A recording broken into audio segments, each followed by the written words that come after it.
কোনে কোনে সৰিয়হ দি বেঙেনা খাইছে আৰু যদি নাই খোৱা তেন্তে চাওঁ আহক।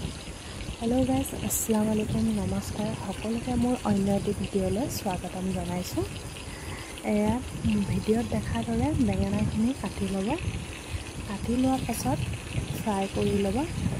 2 বা 3 মিনিটমান ফ্ৰাই কৰিব, বেছিকৈ ফ্ৰাই কৰিব নালাগে। ফ্ৰাই কৰি ল'লে মানে খাবলৈ সোৱাদ হয় আৰু সেইটো কাৰণে মই অলপ ফ্ৰাই কৰি লৈছোঁ আৰু অকণমান ঢাকনি মাৰি পিনে ফ্ৰাই কৰি থাকিব, মানে সিজি যাব আৰু আপোনালোকে এনেদৰে কৰি ল'ব। সিজা হোৱাৰ পাছত আমাৰ এইখিনি মই উলিয়াই দিছোঁ। এতিয়া চাইছেনে, বেছিকৈ মই ফ্ৰাইও নাই কৰা আৰু মানে বস্তুটো সিজিও গ'ল বেঙেনাখিনি। এতিয়া মই বাগৰ দি পেলাই তেল দিলোঁ। তেলত মই সৰিয়হ দিলোঁ। তাৰপিছত এয়া মছলাখিনি দি দিলোঁ। মছলাত আছে জিৰা দিছোঁ, সৰিয়হ দিছোঁ, নহৰু দিছোঁ আৰু পিঁয়াজ দিছোঁ। তাৰপিছত এনেকৈ মিক্সিত মাৰি ল'লোঁ। তাৰপিছত এইখিনি হালধি অকণমান, তাৰপিছত জলকীয়া গুড়ি অকণমান দিছোঁ, নিমখ আপোনালোকৰ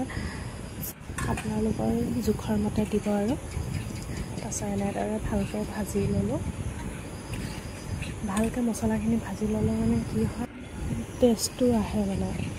নহ'লে মছলা গোন্ধাই থাকিলে বৰ ভাল নালাগে নহয় খাই পিনে। এয়া এনেকৈ ভাজি ল'লোঁ। তেলখিনিৰ ওপৰত আহি গ'ল, মছলাখিনিৰ ওপৰত এনেদৰে ভাজি ল'ব।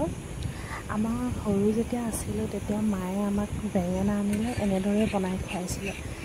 এনেদৰে খাই আমি মানে বিৰাট ভাল পাওঁ। বিয়া হোৱাৰ পাছত আজিহে মই বেঙেনা এনেকৈ বনাইছোঁ দেই।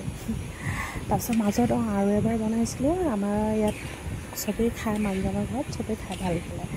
তাৰপিছত আজি বনাইছোঁ আৰু এয়া বেঙেনাখিনি দি পিনে বেছি লৰাই নিদিব আৰু ভাঙি যাব, নহ'লে ভঙা চান্সটো বেছি থাকে।